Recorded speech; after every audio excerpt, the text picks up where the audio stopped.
Okay. I'm going to call to order the meeting of the City of Groton Committee of the Whole for Monday, August 22nd, 2016. Would the clerk please call the roll? Present are Mayor Marion Galbraith, Deputy Mayor Keith Hedrick, Councilors Jill Rusk and Stephen Sheffield, Conrad Heed, Finance Director Ron Newhouse, Clerk Deborah Patrick. Excused are Councilors Andrew Albento and Lawrence Garish. Thank you very much. We do have items under number 1, number 550, number 578, 603, 604.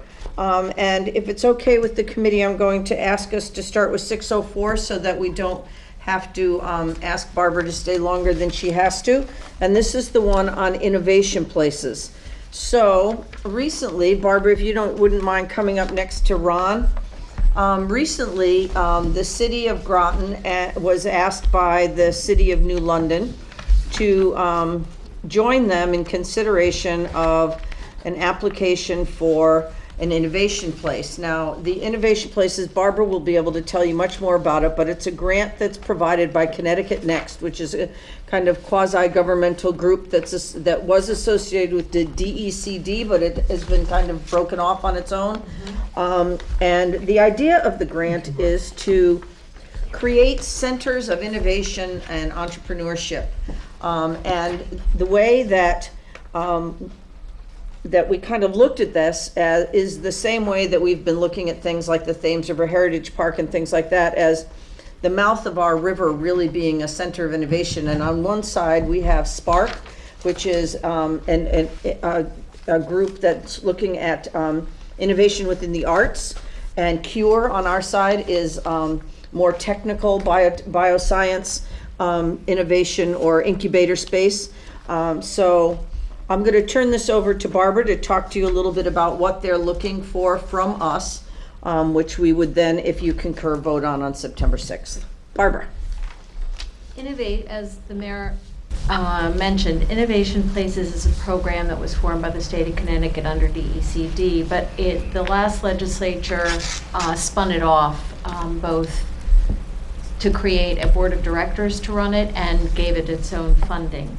It's been a mixture of public and private entrepreneurial service providers, mentors, experts that come in and help somebody with a good idea, a garage band, somebody with a great idea who wants to develop Velcro in their basement, and they get help with business plans and things like that through this Connecticut Next. But after it got the funding and its kind of own structure, it's now beginning to grow its mission, which is to attract talent to Connecticut, and more importantly, to keep the talent that's here. What they're finding is that there's a huge brain drain, if you will, of young millennials in particular, but away from the state of Connecticut for a variety of reasons. And interestingly, what they found is the same thing that the town of Groton, who just recently finished their economic development study, found, and that is that millennials want the same thing that retired baby boomers want, and that is a walkable, livable place where they can eat, work, recreate, play, and live all in an area that is easy to get to, either by train or by car or by bike. In the case of millennials, I'm not sure too many retired baby boomers are out there riding their bikes, but you never know. But they want the same type of places, and they don't necessarily want single-family homes in the suburbs. They're moving back to these core areas. So Connecticut Next was formed to kind of support the growth of these startup entrepreneurial type initiatives, to encourage millennials to stay here and to tap into some of the talent that we have here. It's very similar to what happened when Pfizer started to downsize, and a lot of Pfizer employees had great ideas.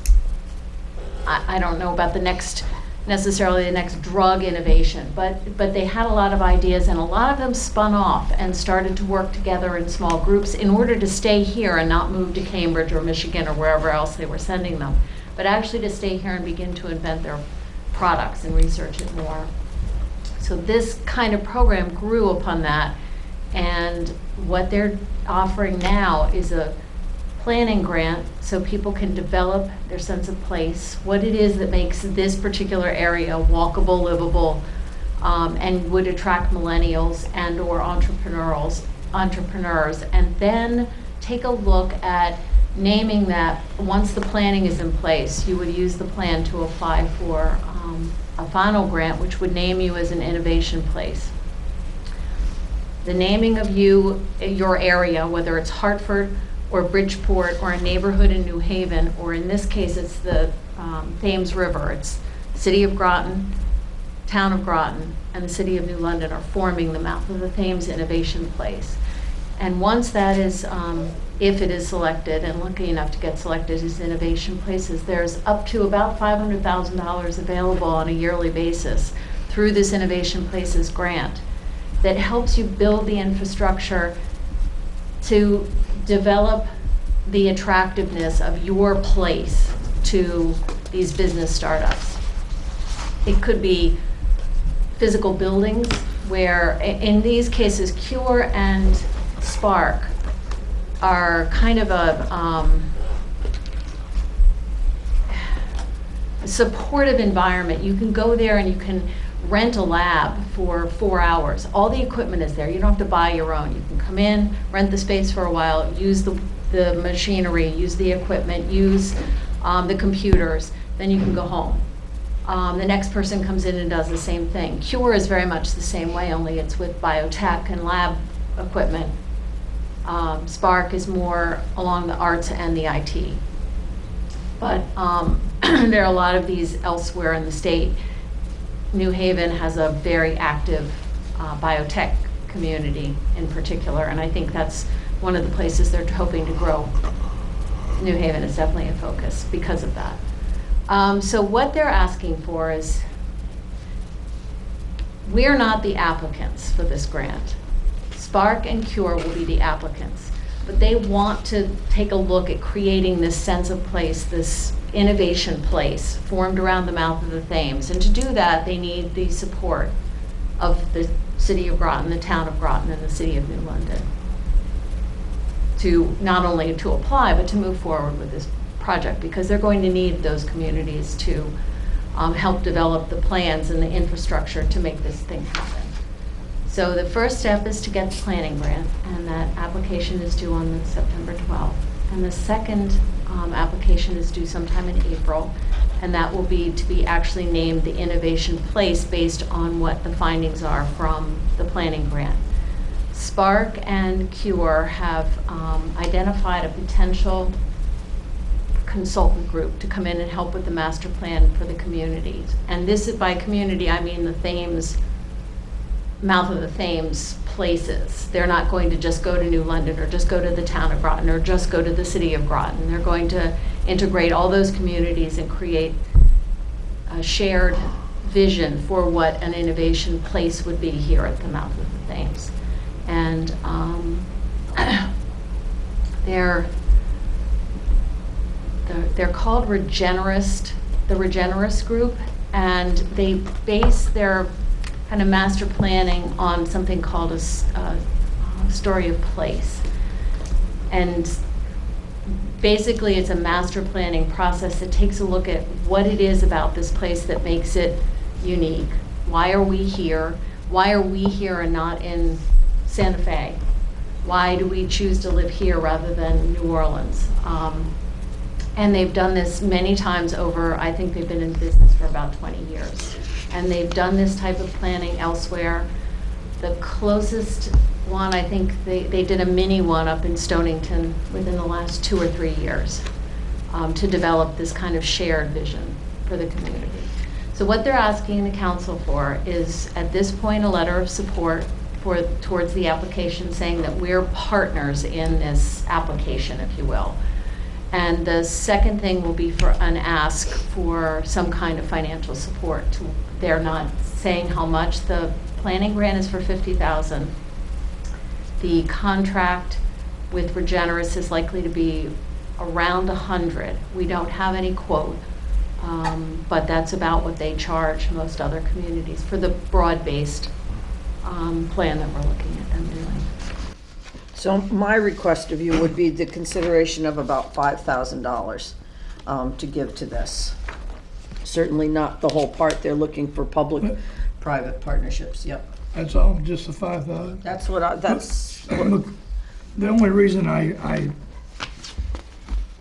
my surprise, it says the story place process usually runs $100,000, state will provide up to $50,000. So for the 3 municipalities, if they were all in agreement, it would be around 16,500 or 17,000. They're looking to raise most of the money from the private sector. Right. Okay. This is supposed to be a Yeah. public-private venture. This is an entrepreneurial startup business. This is as much about, if not more so, about the business community and how we can keep the talent here and grow the talent here as it is the municipal side. So they're not asking for those 3 municipalities to support this to that extent. They're just looking to say that the application actually reads stronger if there is a match of some sort. So any sort of match we can get. I know that I've also talked to one of the participants in the EDC, works for a bank, and her bank is ready and willing and able to step up to the plate with some kind of donation. I don't know what it's going to be, but Pfizer's going to be asked, EB, I mean, the list goes on and on and on. Yeah, I had an opportunity to go to Cure when they had their open house, and it is, the labs there are amazing. They really are. And I had an opportunity to talk to one doctor who's working on bioluminescence to help cure macular degeneration. And the brain power that was at that location and talking to different people, I think this is absolutely wonderful, and I am fully 100% supportive of it. Yeah, it's a fascinating concept because back in the day, people took their ideas and they scurried away to develop them and keep everything to themselves. It's not the way Gates started his business, but it's the wave of the future, and millennials work, and scientists in some ways, and artists work entirely different ways. The brain, sharing the brain trust is as important as sharing the equipment and the computers. So it's building on that kind of philosophy.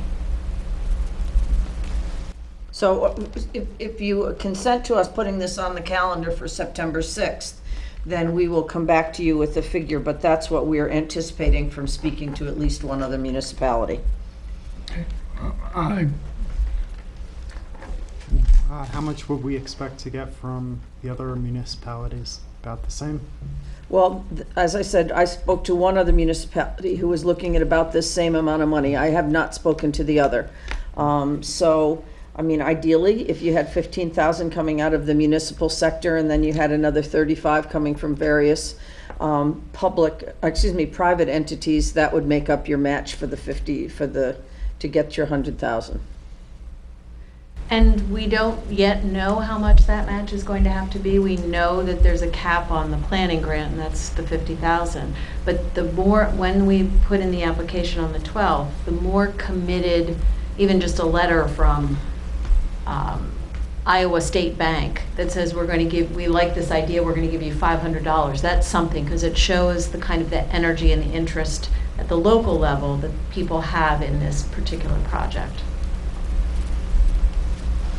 And if we provide a letter of support in addition to an obligation for funds, then that would just strengthen our show of support to this process and program. So we would need a motion to put this on, if you're in agreement, to put this on the agenda for the September 6th meeting. So moved. Second. Any other discussion? All in favor say aye. Aye. Opposed? Abstaining. Thank you very much, Barbara. Thank you for Barbara. your work on this. We'll go now back to number 1 for appointments. I have 2 things I'd like to talk to you about. Number 1 is Ed DiMazzio's term has expired on Groton Utilities, and I would like to ask you to reappoint him. Ed DiMazzio has been on the Groton Utilities Commission since 2004. He has served on the, let me make sure I have this right, he has served as our representative to CMEC since 2008. He has had various leadership roles within CMEC. He's very knowledgeable on the utility and very knowledgeable on CMEC and on the part that we play in CMEC. Losing him, I think, would lose us a lot of our expertise in CMEC. So if you're okay with that, I would like to put this on the agenda for September 6th. Is there a motion? So moved. Second. All in favor say aye. Aye. Opposed? Abstaining. The other piece that's on here under appointments, the Cost of Property Subcommittee, is not, I don't think we need a vote on this, but I wanted to get your input and before I presented this to the other committees. So we have, as you know, two pieces of property called the upper and lower cost property. One's waterside, one's across the street. We have a Harbor Management Commission that's interested in marine trade, marine industry, marine everything on the water, and we have the Economic Development Group that's interested in economic development. I would like to invite some members of Harbor Management and some members of Economic Development to form a subcommittee whose goal would be specifically to look at the cost of property, to look at how we can leverage what's happening with the water taxi, how we can use that property to enhance economic development, particularly as it relates to marine trade. We own a pier there, a dock there, and we could be doing things with that property that would enhance economic development both on the land and on the water in symbiotic ways. So I would like to, with your concurrence, I don't want to start a whole new committee with a whole new group of people.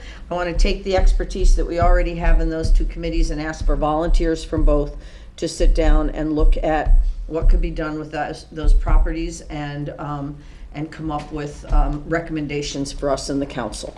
So they would liaise with their own committees, with the Harbor Management and Economic Development during this process, but they would specifically look at opportunities for public-private partnerships, those kinds of things. So that's what I'm asking you. Is there objection? I know when I was on Harbor Management, we were interested in that, and now knowing the individuals that are on economic development, they're interested in that. And so now you have two different groups that are like, well, how can we help? How can we help? And now by having a subcommittee, you get the expertise from both sides and you'll get the synergy. Well, this would pin it down to one particular piece of property. Yes, absolutely. Yeah. So that it could really pinpoint what to do there. Absolutely. Okay. All right. Okay. So then I will bring that up at each of the committees, but I wanted to square it with you first. Okay, capital improvement projects and bonds. On our agenda in the not too distant future is the reconstruction of Pequannock Road from Five Corners to the city line, just down past where Rainville meets Pequannock Road. This is not part of the town road bond money. This would be a separate project. We are considering applying for a LOTSIP grant, which is Local Transportation Capital Improvement Project grants. LOTSIP program or LOTSIP grants cannot be used for regular, mill and pave kinds of things. They're for reconstruction and reclamation of roads, and that's what we consider this project. There are still trolley tracks under there. There's a wealth of things. There's a lot of cement under there. It's a big project. In order to do this, there's an engineering lift that has to be done here, and the first engineering would come in at, what was it they said, about 9,000? About 9,000, which is under the 10,000. But it's still. This would be to prepare us to apply. In order to even apply, you have to have preliminary design plans for this project and what it would be. It's not something on the back of a napkin. They want some preliminary plans. So what we would have to do, and this again is more informational than, because again, since it's under 10,000, it's not for you, but because we are going to be asking the town to allow us to use town road bond money to pay for that engineering, just as we have for Shore Avenue, and they've allowed us to do it, and for Jupiter Point. So we're going to ask for that, and we wanted you to be aware that we were going to ask for that. The lot SIP program pays for everything but engineering. So of course, the bigger lift is going to be paying for the actual, this is only preliminary designs, to pay for the actual engineering. Now, when we first talked about this, there was a huge price tag on it because we were also talking about doing the water mains and things like that, but lot SIP will not pay for the water mains and things like that. So if we do any engineering around that, that would be done by GU and paid for with GU bond money. It would not be paid for with lot SIP money. So my understanding is we need to get some kind of idea of what they think that might come to, that big, so when we go to the town. Right, I'm waiting for Ray from BL is gonna get back to me with that kind of estimate as to where he thinks that engineering piece is gonna come in. So when we do go to the town, we'll have the preliminary piece, and then if we do get approved for the grant, what it's gonna cost to go forward. So with the lot SIP grants, they want you to be pretty ready to get going, like by 2017? Right, and the grant is actually, needs to be submitted by October 14th. So that's the bigger one, just to get the application in, and then they want the project up and running. So when are we going to the town on this? Because I know their meeting for tomorrow was canceled. I believe it's their first meeting in September, the same Okay, meeting so- that we're going with. Well, you see, we can't go to that because we have a meeting that night. Okay, So we'll have to send you guys over to do the ask. okay, I remember there was an email that came through either from Mark or Nikki, I'm not Okay. sure today. Okay. So this is more a matter of keeping you informed so that you know what we're hoping to do. Being able to get the lot SIP money on this would be really fantastic because it is going to be an expensive proposition, and it would be a real benefit to both the town and the city to not have to pay for that with local funds. It's the money that was used, by the way, to put the drainage in Thames Street. When we originally did the Thames Street project, we then were asked by EB to put in a drainage component so that the drainage didn't run through the middle of their buildings and back up into their buildings. Okay? Any questions about it or what we're hoping to do? Okay. So we'll go to municipal projects, the Mother Bailey House. Ron, I'll give that one to you. So as you're aware, we went back out to bid with the Mother Bailey, just the structural piece. The first go round, all the bids had some sort of issue with them. One didn't include the correct addendum, one didn't have a base bid, and then one was late. So we went back out, we received 3 bids this go round. One of them did not do a base bid again, so that one has been disqualified. And it's down to 2 vendors. The base bids came in, one at $44,068, and the other came in at $48,575. We're currently working with CME to go through the process of vetting the vendors, checking references, and also there's a component of the unit prices where we just want to make sure that for any of the unknowns that we may get into, that we don't get ourselves into something where the unit prices may be higher and kind of offset any savings that may have been in the base bid. So we're just kind of doing our due diligence now with these 2 vendors to kind of come up with a good recommendation for the council.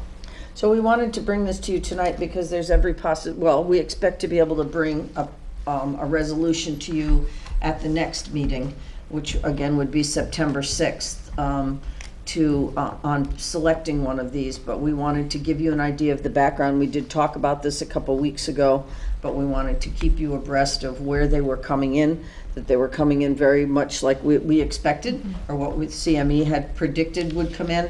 And both of these, at least the base price would be under that low SIP amount, which is local capital improvement plans, not local transportation capital improvement plans. So we would have to write and ask for that money. Right, we have to complete the application for that and submit it. Currently, we have $117,000 in the low SIP money that's unspent sitting with the state. But we wanted to spend under $50,000 of low SIP money, Correct. because then you get into a threshold that really makes it difficult to use the money. So, Again, this isn't a vote because we don't have a resolution to bring. We don't know who it's gonna be, but we will bring something to you next week.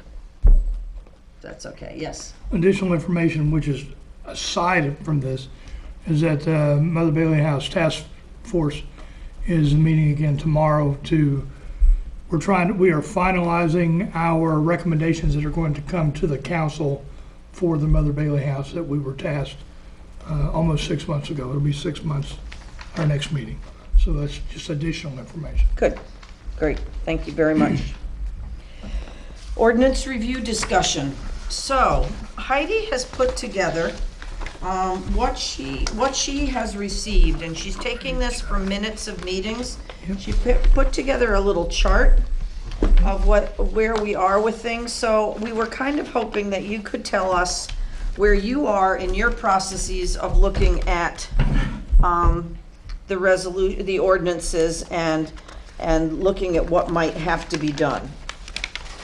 What we're trying to do is to be mindful of the expenses that are related to this. So if there are changes that are so minor that they don't really change the effect of the ordinance, if we don't have to advertise that 3 times in the newspaper, plus get a lawyer to read it, at $200 an hour, we'd just as soon prefer not to. So we just want to make sure that we're putting things in order and getting them put together. Where are you in terms of your groups? For instance, we have an economic development. There are 2. Does that mean that you've done all the others and these are the only 2 that you wanted to make changes to? These are the only 2 that I wanted to make changes to. I do need to take one last look again at 34, 41, and 44. Okay. But the other 2, there aren't any changes.